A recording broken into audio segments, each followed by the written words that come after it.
There can be no doubt that the world we inhabit is volatile, uncertain, complex, and ambiguous, VUCA down to its core. The COVID 19 pandemic and the social movements of the late 2010s reshaped our world so rapidly that many people find it difficult to comprehend our ever changing context. Many posit that creativity holds the key to adapting to VUCA circumstances. But what is creativity really, and how can we foster it in those we lead? Humans begin life naturally creative. As we grow and explore the world around us, we ask questions and inquire. We discover problems that need solving. These problems may be as simple as what color crayon looks best on a certain type of paper, or how to dodge a jet of water while playing in a fountain on a hot day. But despite their simplicity, the process of discovering, identifying, and defining these problems is the heart of creativity. Russ and Dylan posited that play, specifically pretend play, in which children inhabit roles and act out social scripts observed from adults like house or school, or adventures of their own making, influences a person's ability to think divergently and act creatively. Young children naturally play, and as they play, they devise solutions to problems, whether these are real problems like how to navigate their toy fire truck through a woodblock city without knocking any of the buildings down, or imagined problems like the best cardboard weapon to defeat a fire breathing dragon. Discovering, identifying, and defining problems leads to opportunities for creative and divergent thinking. Abdullah et al. Found that exploring, clarifying, delimiting, and understanding problems allows a person to think creatively regarding problem solving. Without understanding the context they exist in, they posit, a person cannot be as creative as one who deeply understands the problem they are facing. Children do this instinctively and eagerly, so why can't adults? If you ask a 6-year-old to draw a picture of a dinosaur, they will happily do so and present it to you without hesitation, likely with an accompanying lecture on the difference between a T Rex and an Allosaurus. Ask the same child at age 10, 12, 14, or 18 to perform the same task, however, and you're more likely to encounter reluctance or outright embarrassment when presented with a drawing, let alone an impassioned lesson on paleobiology. But why? What changes? Chalmers' Theory U explains it best. As we age, we become more susceptible to the voices of cynicism, judgment, and fear. We're particularly worried to incur the judgment of others.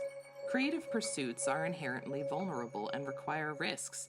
After all, it is possible to come up with solutions that aren't viable or are even actively ridiculous. There's nothing wrong with that, of course. We can learn just as much from a failed prototype as we can from a viable one. Perhaps even more, some might argue. What stops people from taking those risks, however, is the judgment and cynicism of others, and the fear of the social consequences that come with them. If someone doesn't fit the mold, they're often ostracized, but breaking the mold is exactly what's needed for divergent thinking and creativity. So, what's a good leader to do? According to Tim Brown of IDEO, we must create a secure environment in which those we lead can trust in the process and in one another. In his TED Talk, Tales of Creativity and Play, he shares how IDEO encourages prototyping in a manner that many might consider childish, such as using Play-Doh or crayons. But what's more important, he says, is establishing an environment where practical creation is an expected and valued part of the problem-solving process. By eliminating judgment and cynicism in the brainstorming and prototyping stages, a leader can create an environment where anyone can create without fear. Something else to consider is that creativity isn't one size fits all. It has many factors that influence its development. Gilson et al. Identified two primary types of creativity, radical and incremental, and determined that they result from different motivational factors: intrinsic, extrinsic, and supportive supervision. In other words, there is no one true correct way to be creative or to motivate people to be creative.